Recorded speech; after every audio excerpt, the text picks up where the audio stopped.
The Best of Our Knowledge explores topics on learning, education, and research. Coming up, the 2019 documentary Fantastic Fungi continues to mesmerize audiences with its time-lapse photography and perspectives on perhaps the most misunderstood kingdom of life. We'll speak with director Louie Schwartzberg. And new research shows frogs are evolving faster than we thought. I'm Lucas Willard, host of The Best of Our Knowledge.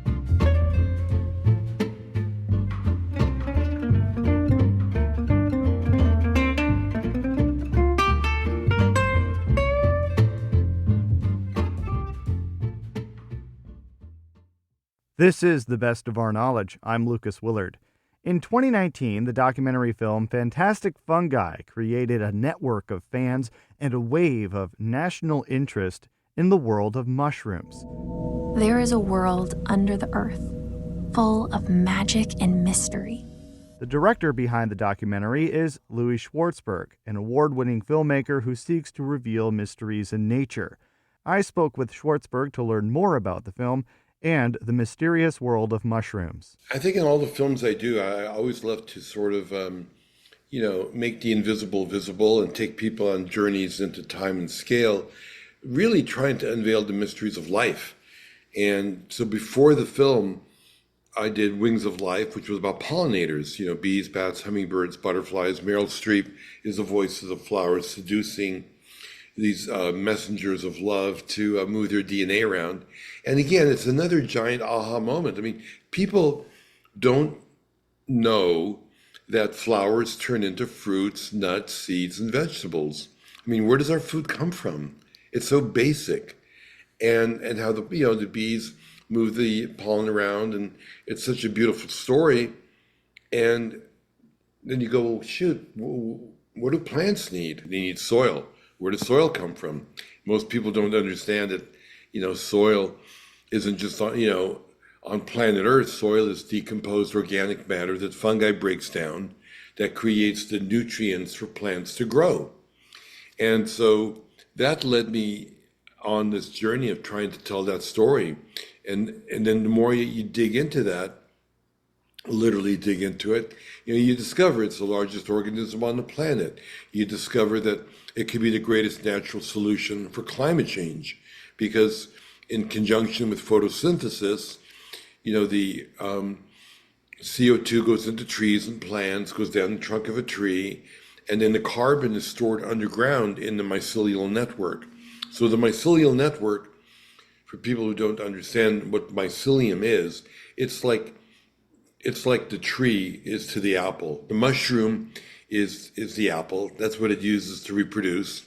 But the organism is underground, this giant, incredible mycelial network. And that stores carbon, and that's where nutrients are shared between trees and plants. And that is really the foundation of life.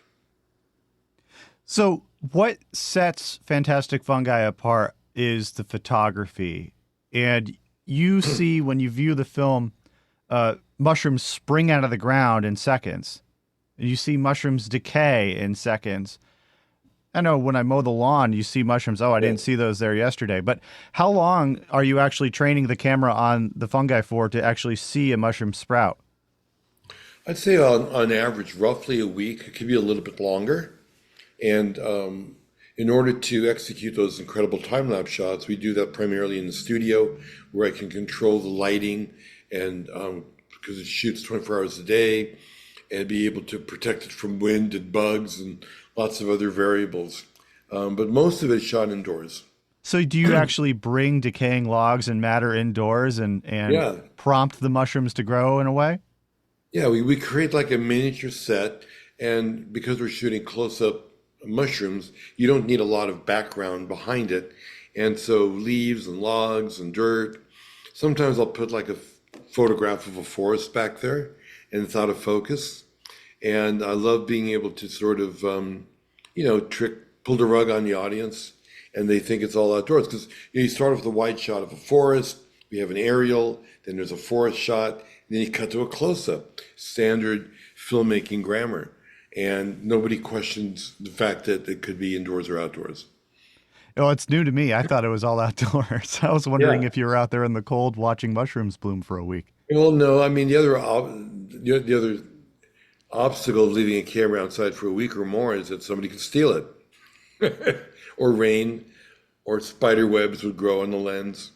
The Fantastic Fungi documentary also has a lot of animations in it as well. When you talk about mycorrhizal networks underground, there's images of what looks like nervous tissue almost and electricity buzzing through. And there's a lot of different animations and images that you use to convey something that is a little maybe tough to understand without a visual aid. Is that something that you came upon as a necessity to help tell the story of fungi, that you needed a little bit more of a boost, I guess, to the visual to help the audience understand how this kingdom functions? Sure. Well, look, as a storyteller, it's really important that we communicate, the story we want to share. And if you look at mycelium, it's only maybe one cell thick and it's underground. So number one, there's no light. Number two, it's really microscopic. We used, microscopic imagery as much as we could, but then for the mycelial network, we referenced scanning electron microscopy images of mycelium. So it is extraordinarily accurate, and those images were given to animators, and then I would direct the shot that I'd like to see. But I would say it's really extraordinarily accurate to what the mycelium looks like underground. Now, one of the stars, I guess, of the film is Paul Stamets, who you really spent a lot of time telling Paul's story about how he became interested in fungi. And now he's sought after around the world for his knowledge, and he's given TED Talks and public presentations. How did you find Paul? I first met Paul at a Bioneers conference that was up in Northern California. And it was a really long time ago, probably 20 years ago. And when, he talked about, mushrooms and fungi and all that, as I was working on Wings of Life, which is about the pollinator film, I figured this would be really powerful. So right after he did his presentation, I came up to him, I had my laptop, I showed him my time-lapse mushrooms, and that's the beginning of a long, beautiful relationship. And so did you consult with Paul before you made the movie, say, this is what we want to do, this is what we want to showcase? No, I'd been following, people like Michael Pollan and Suzanne Simard and, everybody that's involved in the mycological mushroom movement. Paul is obviously really, charismatic character. And he was just a natural to be able to focus a lot of the story on. One of Paul's stories about how he lost his stutter has almost become legendary on the internet since the release of the film in 2019. What do you make of the continuing online discourse about this film and some of the stories that are presented in the film? Well, I think that the timing of the film being released in 2019 was really fortuitous, because there was already a movement that was happening, and I think we helped really catalyze it. I mean, if it had come out any earlier, and I'd been working on it for 15 years before 2019, it would have been a difficult topic to talk about. It was just beginning to emerge in terms of the medical research at Johns Hopkins, how they were using psilocybin to treat cancer patients. It was finally, people were kind of coming out of the closet and being able to share the fact that they may have had a spiritual experience with magic mushrooms. And so it was perfect timing. Then we released it in Denver in 2019. They had just passed an ordinance to decriminalize, psilocybin. And it was already happening in Santa Cruz and Oakland. So we really caught the wave of it beginning to become comfortable. And so many people have told me how the film really helped galvanize, not only the movement, but a business that they were starting, being able to have conversations with friends and family about a topic that was, kind of verboten in the past. I mean, with all the negative propaganda that was put out there about psilocybin by the United States government, that it'll make you crazy, that it'll create, instant madness if you do any of this stuff. I mean, the war on drugs, that whole aspect has created and still is creating tremendous amount of suffering and inequality with mass incarceration. So we're suffering from Richard Nixon's decision to punish the anti-war protesters and the hippies who were, experimenting with marijuana. I mean, look at marijuana. It's like, it's legal here in Vegas, legal in California, and yet in some states, people are still being incarcerated for that. So we really caught, I think, the perfect wave, and we're continuing to do that. And look, people are discovering how mushrooms are good for you. Turkey tail for, immunity, and lion's mane for Alzheimer's and memory loss. The supplement mushroom market is booming. It'll be a $23 billion market by 2030. People are discovering the giant medical benefits that mushrooms have to offer. Was that inspiring to you as well before going into this documentary and now on the other side of it and with the remaster? Have you, maybe eaten different kinds of mushrooms that you wouldn't have before, or foraged for mushrooms, or developed a closer relationship with mushrooms? Definitely. I mean, I take a lion's mane every day, ground up supplement in a capsule form to help with memory, and I think it does help. And certainly during COVID, I was taking turkey tail every day to build immunity. Look, I figure it can't hurt. There's nothing toxic about any of these things. It's a natural substance. And it's like taking a vitamin. I mean, at the minimum, you're doing something that you believe is going to help you. But there's a lot of scientific evidence that does show, for example, that turkey tail helps, support immunity, especially with patients dealing with cancer. The website, the Fantastic Fungi website, has a lot of resources there for someone who may be curious. Maybe they've seen the film and they want to know about foraging, or they want to know more about mushrooms. At one point, did you realize that there was a lot of feedback, a lot of conversation, and you needed resources on the website to point people in the right direction? Because while there are a lot of species of mushrooms that are beneficial, there's also the danger of toxic mushrooms as well. Sure. Well, I mean, just like yourself, Lucas, like you sort of said that you didn't know much about mushrooms at all. And I think what happens when people see the movie, their mind is blown. They've got a lot of curiosity, and they want to dig deeper. So if you Google Fantastic Fungi and you want to learn more, we offer more. We created a marketplace for people to have their products, whether it's like mushroom coffee or tea or supplements. I mean, the fact that mushrooms can heal your body, the fact that mushrooms can also, shift consciousness. We do publish articles about the medical research. By the way, we did a clinical trial at St. John's Pacific Neuroscience Institute, which got published in Frontiers of Psychiatry in September. We're combining my imagery of nature, rhythms and patterns, with psilocybin to treat alcohol addiction. And the results showed that the combination of watching the video while people were coming on to psilocybin was more effective and had better results than the psilocybin by itself. Psilocybin had already been tested at NYU and UCLA at a number of, leading universities to show that it was very beneficial with addiction and PTSD. But this even took it to a much higher level. Let's talk about your photography and the recent exhibit at the Sphere in Las Vegas, which, for those who aren't familiar, is a huge space, and it's not your typical theater, to say the least. What was it like to have those images projected in a 360 environment like that? So it was on Earth Day, and so it's on the outside of the Sphere. They have imagery on the outside as well as films and concerts on the inside. The outside is actually bigger than the inside because it's the entire 360. It's almost like 7 football fields in size.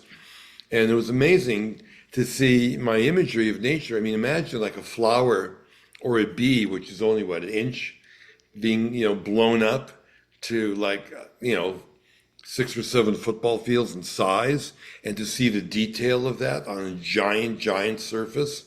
And the fact that you can see it anywhere, throughout Las Vegas, near the Strip. You can see it for miles. It's 1.2 million pixels. Every pixel is like the size of a hockey puck. And, close up, obviously at the base of it, you're going to see kind of like dots. But the moment you back off about 1,000 feet, it's a really sharp, beautiful image. Have you gotten And any calls from people who saw your images or something strange on the sphere, and they wanted to say to report what they saw?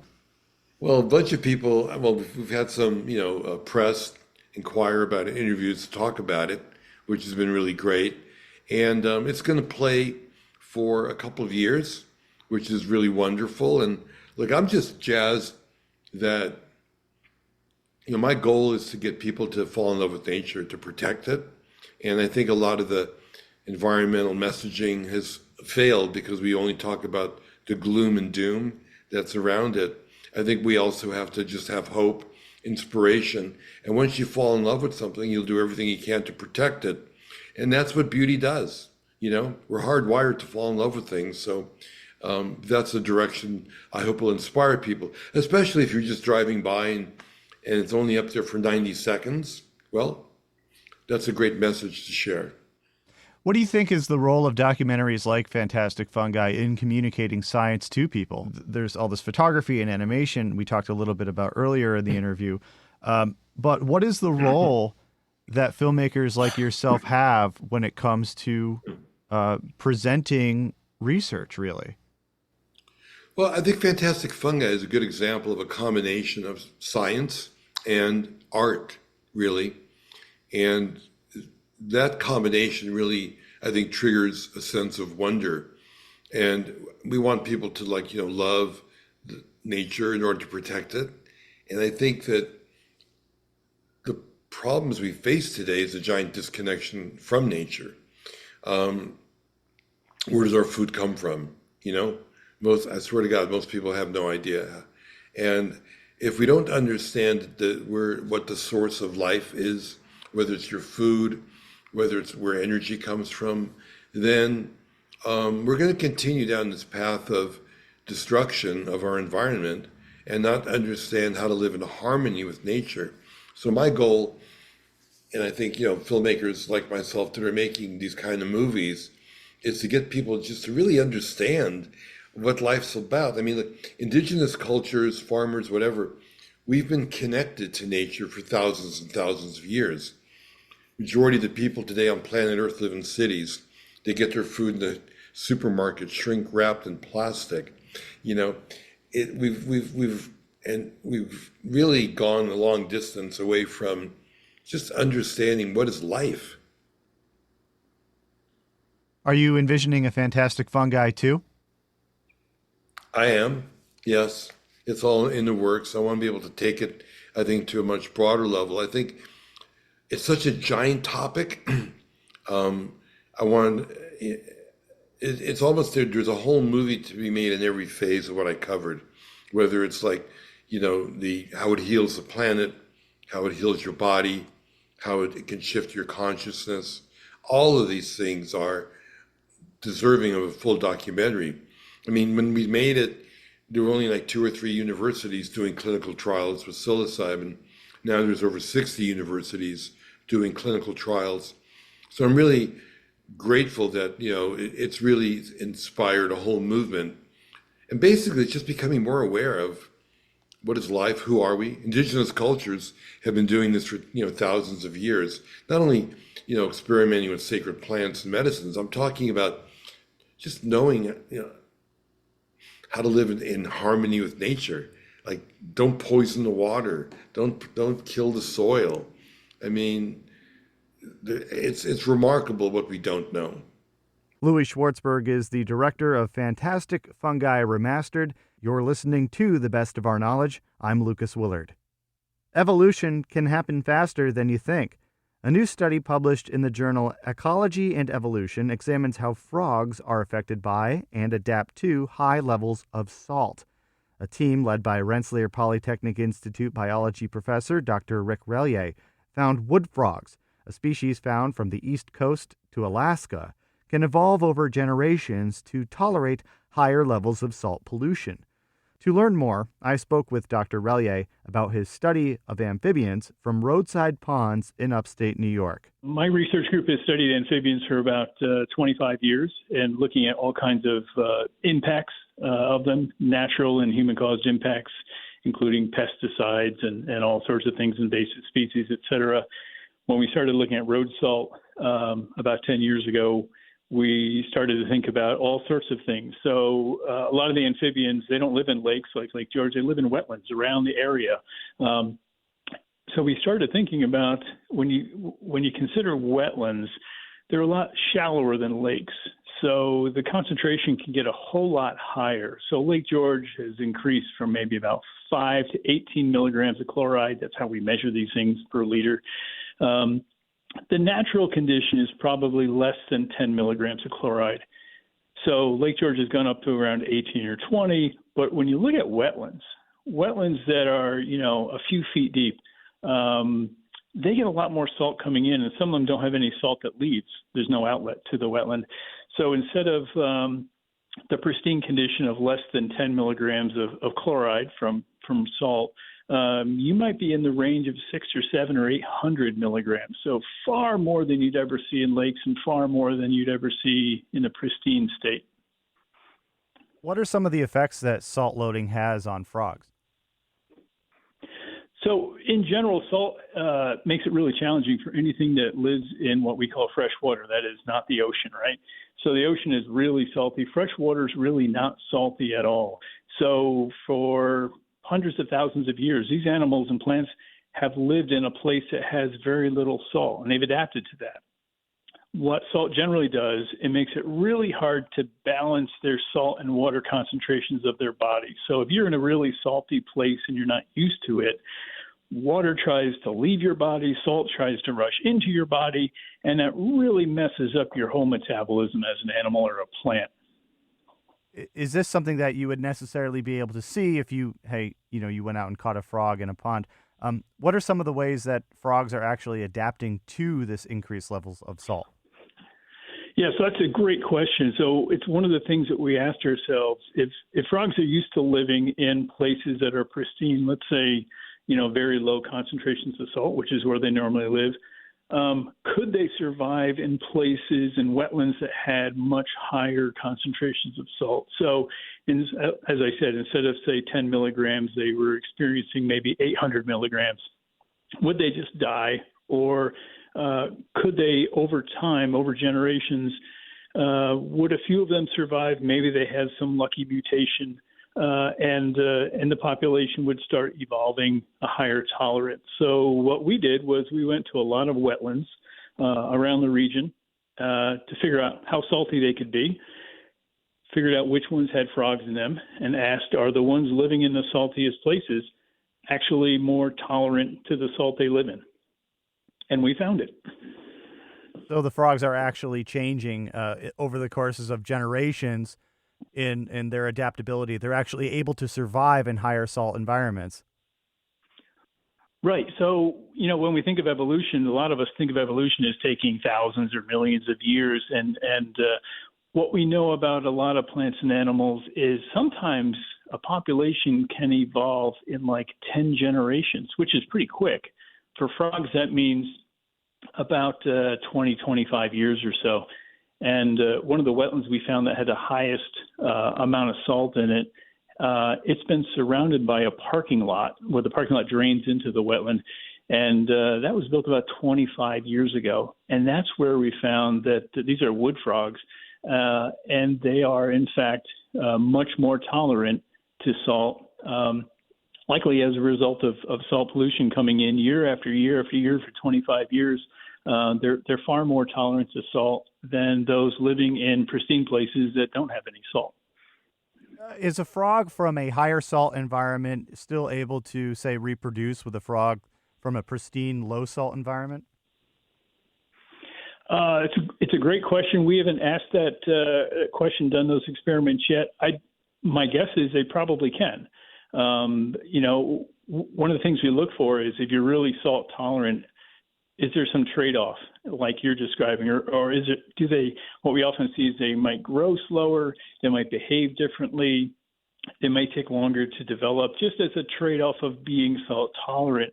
And thus far, we haven't found any trade-off. So it's really fascinating that they can evolve tolerance to salt and more importantly, buy us some time until we get better at applying it smarter and pollute less in everything from roads to parking lots to homes, all of which contribute salt into bodies of water. So the good news is that they can evolve a higher tolerance. Now, it's not, eternally high. We can still kill them if we add too much salt. But it does tell us that frogs and some other aquatic animals we know can do this, and that buys us some time as we kind of get our heads around how to better mitigate the amount of salt that we put down, which people are doing. People are figuring out how to apply less salt. And the really good thing about that is when you apply less salt, if you don't compromise road safety, you can spend less money on salt. You can spend less money on, truck drivers having to get out there during snowstorms to spread that salt. You can be in such a win-win situation that you save the environment, you help protect tourism, you save taxpayer money, you save towns money so they buy maybe half as much salt as they used to. It really is a win all the way around as towns figure out how they can apply salt in smarter ways without making things any less safe. Dr. Relier, where will your research take you next? Are you going to be looking at how salt affects other animals in addition to frogs? Absolutely. And that's one of the things we're working on this summer is to see what else salt can do. For example, a few years ago, we found that salt can also make frogs change their sex. So when tadpoles are living with relatively high amounts of salt, many of the females turn into males. We have no idea why. That's one of the things we're working on. And then asking, can other animals do that too? We suspect they can. That is somehow this salt, which, by the way, is the same as the table salt on your table, which we've always thought was pretty safe, pretty innocuous kind of a chemical. What we're discovering is it does all sorts of things that we would have never guessed, and we're just scratching the surface, which makes it a really exciting time to study what road salt does to aquatic animals. Dr. Rick Relier is a researcher from Rensselaer Polytechnic Institute in Troy, New York. His team's research on freshwater salinization and the evolved tolerance of amphibians is published in the journal Ecology and Evolution. This has been The Best of Our Knowledge, episode 1754. The Best of Our Knowledge is a national production of WAMC Northeast Public Radio. Thanks to associate producer Jody Cowan. The latest on all National Productions programs is available via the Airwaves newsletter and our flagship station's website, WAMC.org. Until next time, I'm Lucas Willard.